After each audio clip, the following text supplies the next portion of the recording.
Hello बच्चों, how are you. उम्मीद करती हूँ कि आप लोग ठीक होंगे, स्वस्थ मस्त व्यस्त होंगे।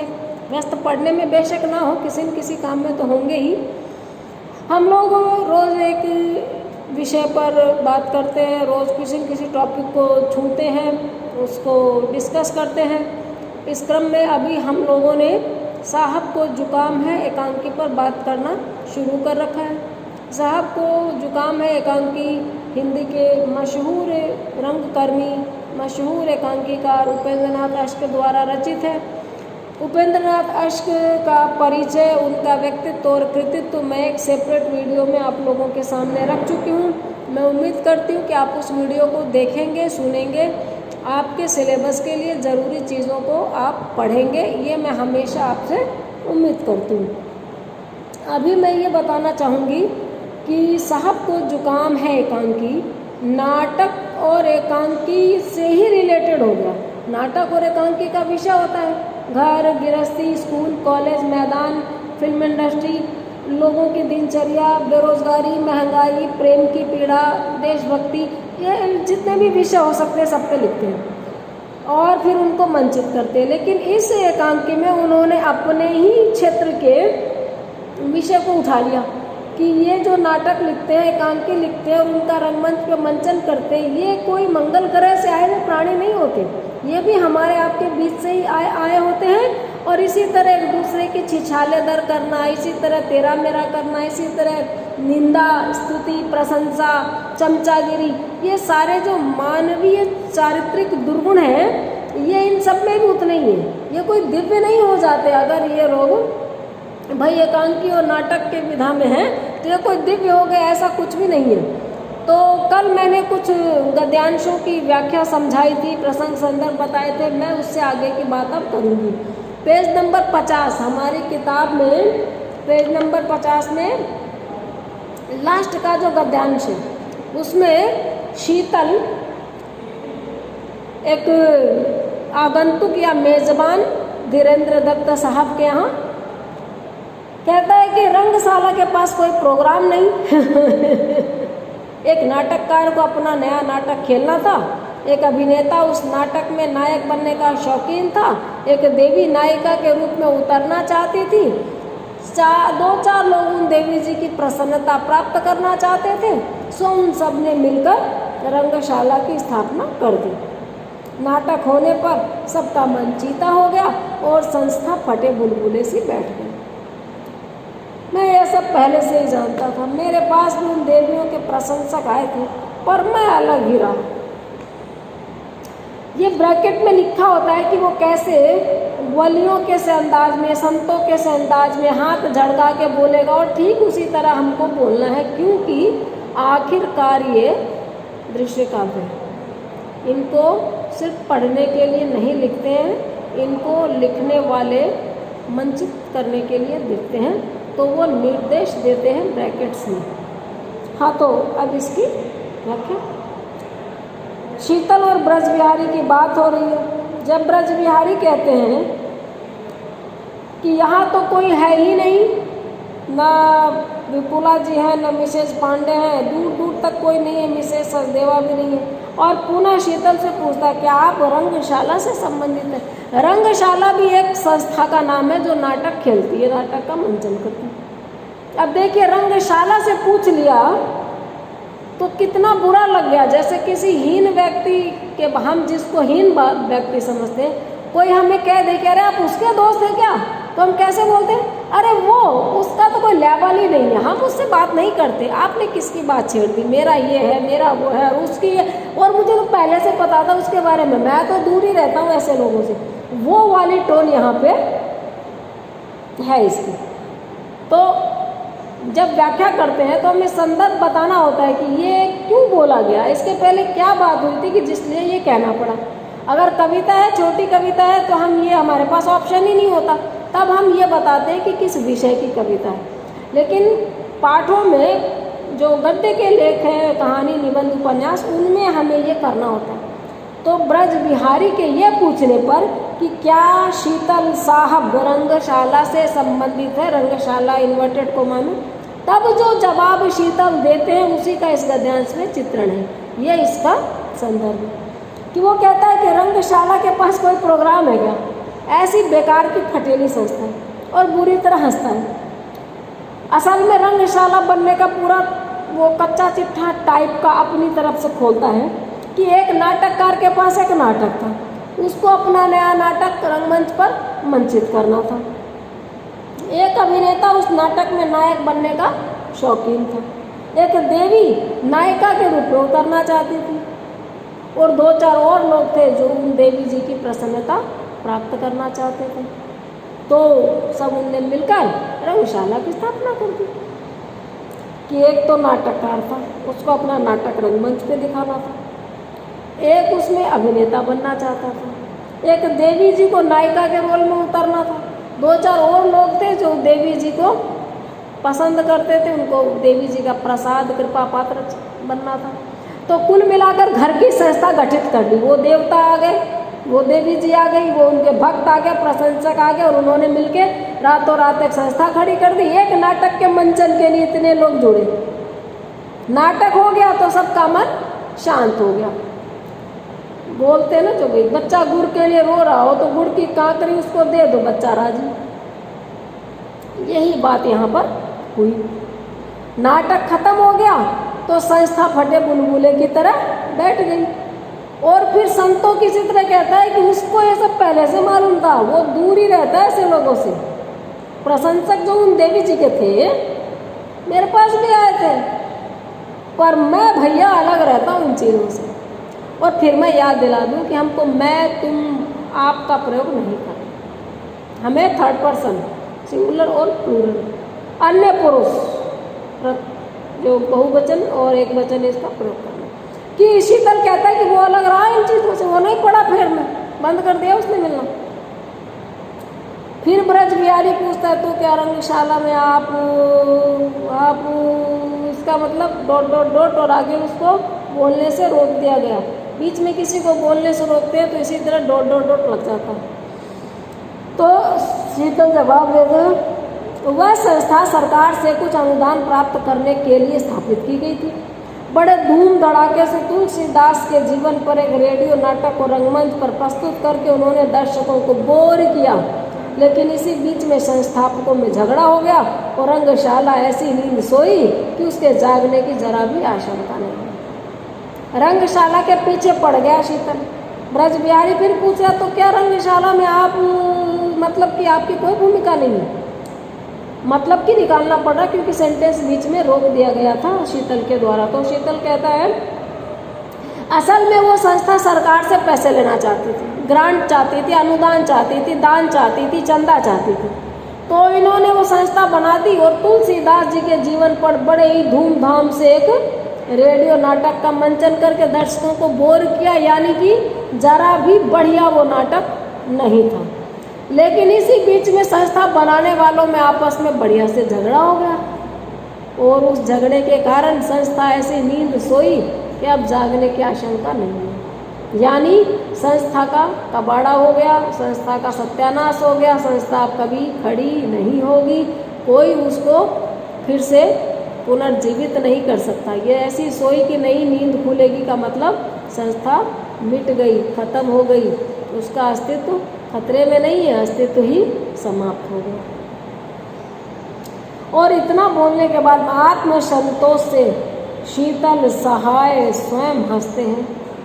खूब हंसा वो कि मैंने जितना बुराई करनी थी कर दी, मजा सा ही ले लिया। अभी कुमार बैठता है, मोहन पूर्ववत घूमने लगता है। ब्रज बिहारी बोलते हैं आप तो शायद कभी इप्टा में थे ना? इप्टा सरकारी संस्था, नाट्य संस्था। शीतल कहता है मैं नोटा और इप्टा दोनों में था। आप देखिए सब संस्थाओं के नाम इन्वर्टेड कोमा में इस तरह बताए हैं कि ये इनके लिए एक तकिया कलाम सा ही है। इन संस्थाओं के अस्तित्व से और उनकी आइडियोलॉजी से, उनके सिद्धांतों से, आदर्शवादिता से कोई लेना देना इसका नहीं। कहता पहले नोटा और इप्टा दोनों में था, पर अब सब मैंने अपनी एक संस्था स्थापित कर दी। कहता किस नाम से? आटा।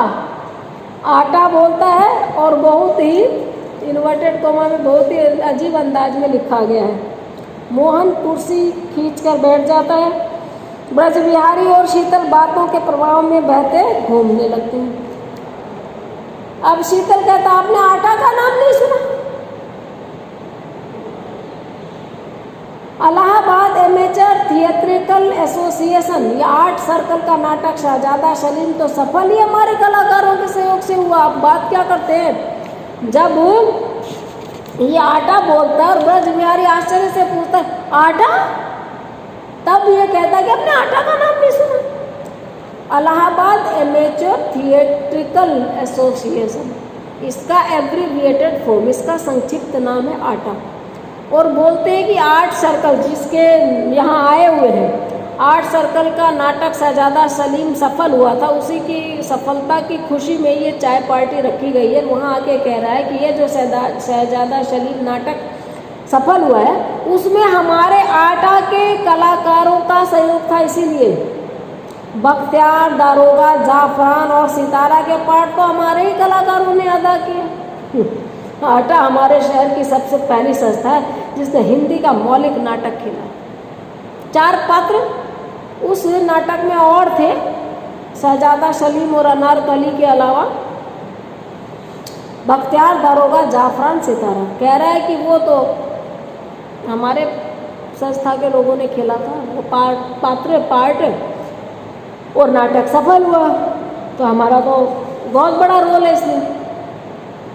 और फिर बोलता है गर्व के साथ आटा इस शहर की सबसे पहली संस्था जिसने हिंदी का मौलिक नाटक किया। आज तक हमारे बंगाली नाटकों के हिंदी अनुवाद होते रहे या बंगाली उपन्यासों के रंगमंचीय रूपांतरण, लेकिन आटा ने जिस दुष्चक्र को तोड़ा है। यहाँ से पहले क्या होता था, या तो बंगाली नाटक का अनुवाद करके खेलते थे या बंगाली उपन्यास को हिंदी में रूपांतरित करके उसको नाटक में नाट्य रूपांतरण कर देते थे। ये एक दुष्चक्र था, हिंदी के मौलिक नाटक थे ही नहीं। आटा ने इस दुष्चक्र को तोड़ दिया। देखिए कि कैसे इसमें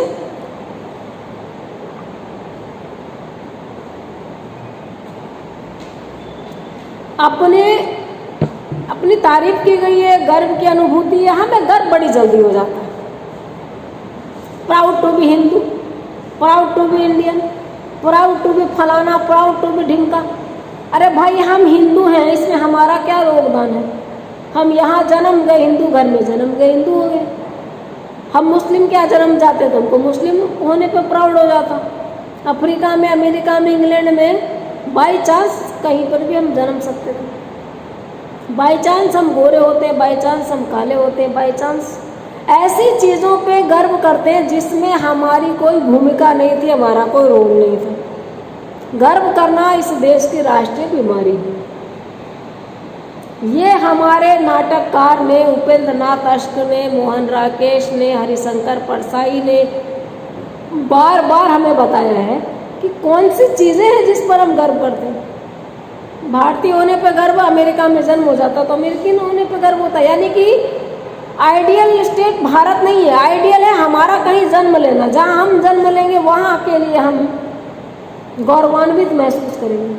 तो फिर आप मनुष्य होने के लिए गौरवान्वित महसूस कीजिए, वो भी तब जब मनुष्यता को आप अपने व्यवहार में उतारते हैं, आपकी आइडियोलॉजी का वो भाग है।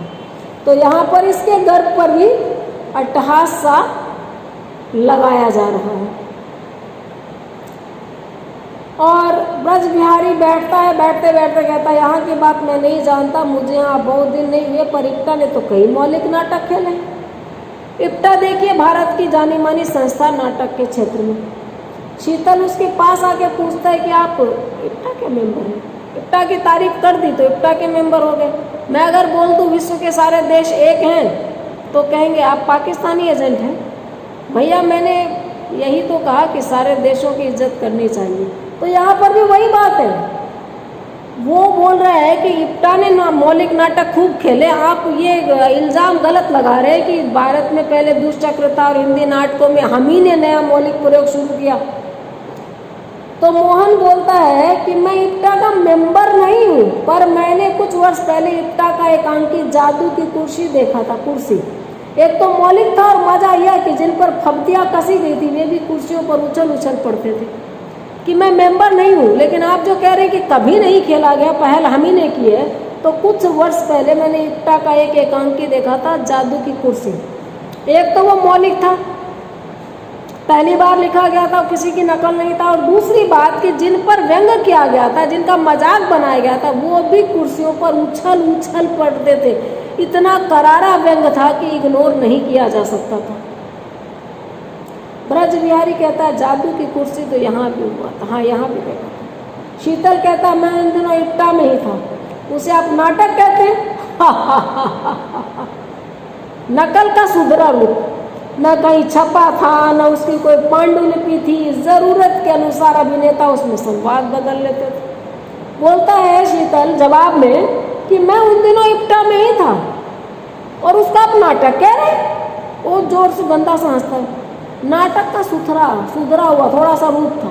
वो पहले कहीं छपा नहीं, और उसकी कोई पांडुलिपि नहीं थी। जरूरत के अनुसार अभिनेता उसमें संवाद बदल लेते थे। जिस बात के लिए वो मजाक बना रहा है, वो बात नुक्कड़ नाटक की खासियत है। सफदर हाशमी तो इसमें सिद्धहस्त थे। समरथ कोनी दोष गोसाई हमारे सिलेबस में आगे इसी किताब में एक एकांकी का नाम है, समरथ कोनी दोष गोसाई, सफदर हाशमी ने लिखा है। और ये एकांकी इसकी मूल पांडुलिपि है ही नहीं। हर स्टेट में 1600 से अधिक बार उसका मंचन हो चुका है, और जहाँ वो खेला गया वहाँ की लोकल समस्याओं को भी उसमें जोड़ा गया, लोकल मुहावरों को, लोक बोलियों को उसमें जोड़ा गया, ताकि ज़्यादा वो प्रभावित कर सके पब्लिक को। तो ये इसकी खासियत होती है कि इतने लचीले होते हैं, आवश्यकता अनुसार इनके संवाद बदले जा सकते हैं, कंटेंट में 19-20 किया जा सकता है, और ये उसी चीज़ का मजाक बना रहा है। ब्रज बिहारी बड़ा शानदार जवाब देता है, कहता है मेरे ख्याल में रंगमंच के सफल तक नाटक की पांडुलिपि हो ही नहीं सकती। ठीक वही बात जो मैंने आपको कह दी। ये भी कह रहा है कि जो सफलतम नाटक हैं, जिनका सर्वाधिक बार मंचन हुआ है, असलियत में उनका कोई उनकी पांडुलिपि नहीं हो सकती। हर स्टेट के लोग अपने हिसाब से करेंगे, हर जगह के लोग उसमें अपनी आवश्यकताओं और समस्याओं के अनुसार उसमें ज़रूरी फेरबदल करेंगे। शीतल कहता है ये आपका ख्याल है, लेकिन सभी सहमत नहीं हो सकते। मैं उस नाटक को नाटक मानता हूँ जो देखने और पढ़ने डॉट यानी आगे रुक गया, समझ नहीं आ रहा, मैं अच्छे लगे। मुसीबत यह है कि हमारे रंगमंच पर या तो धनाधीशों का आधिपत्य है या मजदूरों का। कहता ये आपका ख्याल है कि पांडुलिपि सफलतम नाटक की एक हो ही नहीं सकती। असलियत में तो ये बात है कि नाटक में उसको मानता हूँ जो देखने में भी अच्छा लगे, पढ़ने में भी अच्छा लगे। और एक मुसीबत और जोड़ता है जो उसका व्यक्तिगत विचार है कि मजदूरों का मतलब कि नाटक पे, रंगमंच पे या तो पैसे वालों का अधिकार है या मजदूरों का अधिकार है। एक आधिपत्य कर रखा है। अब मोहन को एक बात तो समझ में आई कि पैसे वाले तो खरीद सकते हैं, भाई सिनेमा उनका, मीडिया उनका, चैनल उनके, लेकिन मजदूरों का ऐसे। शीतल कहता है ये इप्टा क्या है? मजदूरी है तो अधिकांश तो इसके सदस्य उन्हीं की समस्याओं को सामने रखकर वे लोग नाटक खेलते हैं जैसे दुनिया में और कोई समस्या ही ना हो। कलाकार का आर्ट सर्कल से संबंध है, न कि इप्टा से।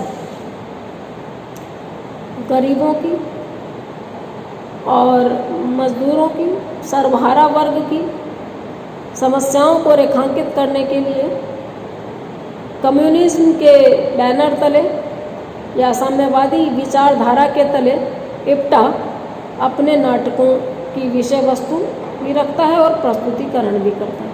अब देखिए कि इस बात पर भी शीतल को आपत्ति है कि इप्टा के सदस्य भी ज़्यादातर फैक्ट्रियों के मजदूर हैं, गरीब आदमी हैं, और उन्हीं की समस्याओं पे दिखाते हैं, मानो कि देश में और कोई समस्या बची ही नहीं है। बताइए आपत्ति का कारण आप देखिए। कलाकार का संबंध आर्ट सर्कल से होना चाहिए, इप्टा से नहीं। इनकी नज़रों में कलाकार वो है जो सिर्फ नाटक एकांकी लिखे, लब्बाजी खूब करे, बड़ी बड़ी बातें खूब लिखे, आदर्शवाद से पेज के पेज रंग दे, लेकिन सरोकार नहीं रखे, अपने लेखन से अपना जीवन अलग रखे, लिखे बहुत क्रांतिकारी और जिए एकदम थर्ड क्लास। और ऐसे लोग दूर नहीं है, हमारे आसपास होते हैं। तो मोहन को गुस्सा आ गया इस बात पे, जोश में कहता है, यह आप कैसे कहते हैं? एकदम से उसको सब पका गया। बोलता है, आपका आर्ट सर्कल से कोई संबंध तो नहीं? आर्ट सर्कल से संबंध होने वाला आदमी गुस्सा हो सकता है। कहता आर्ट सर्कल संबंध नहीं?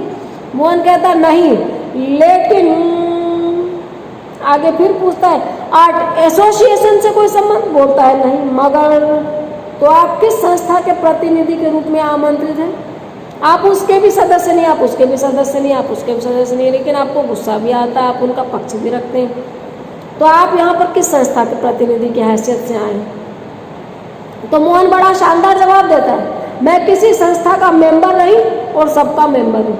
मुझे नाटक का शौक है, इसलिए जहाँ मेरी ज़रूरत होती है मैं अपनी सेवाएं पेश कर देता हूँ। बोलता है कि मैं किसी संस्था का मेंबर नहीं और सबका मेंबर हूँ, यानी कि मैं गुट निरपेक्ष हूँ, लेकिन जहाँ पर भी मेरी ज़रूरत होती है मैं पहुँच जाता हूँ। मैं किसी का अंधपक्ष प्रस्तुत नहीं करता, बेवजह सपोर्ट नहीं करता, लेकिन ज़रूरत पे मैं पहुँच जाता हूँ। और वास्तविक रूप में ये साम्यवादी है और इसको इप्टा से सहानुभूति या सरोकार है। आज हम यहीं तक करेंगे आगे, क्योंकि ये एकांकी टफ है, इसकी एक एक लाइन को नहीं समझाऊंगी तो आपके समझ में बात नहीं आएगी।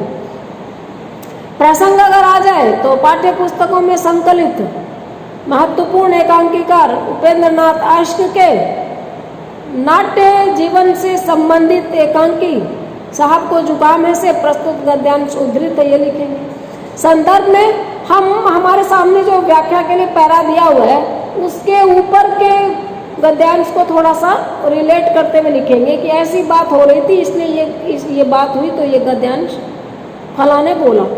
और फिर भाषा पात्रानुकूल है, विषय के अनुकूल है, रंगशाला, दृश्य, काव्य, नाटक और एकांकी के लिए जो शब्दकोश होता है, प्रोफेशनल शब्दकोश होता है, उसी का यहाँ पर इस्तेमाल किया गया है। और पात्र की भूमिका निभाने वाले कलाकार कोई और नहीं होते, वो हमारे बीच से होते हैं। नाटक लिखने वाले हमारे बीच से होते हैं, तो जो कुछ भी उनकी मीन मेंटेलिटी होती है उसका इसमें चित्रण किया गया है। ये सारा हमारा टॉपिक रहेगा। आज हमने पढ़ लिया पेज नंबर 52 तक, 53 पेज पर हम हैं। आगे का हम इसी संदर्भ में कल करेंगे। आज इतना ही। Thank you, have a nice day.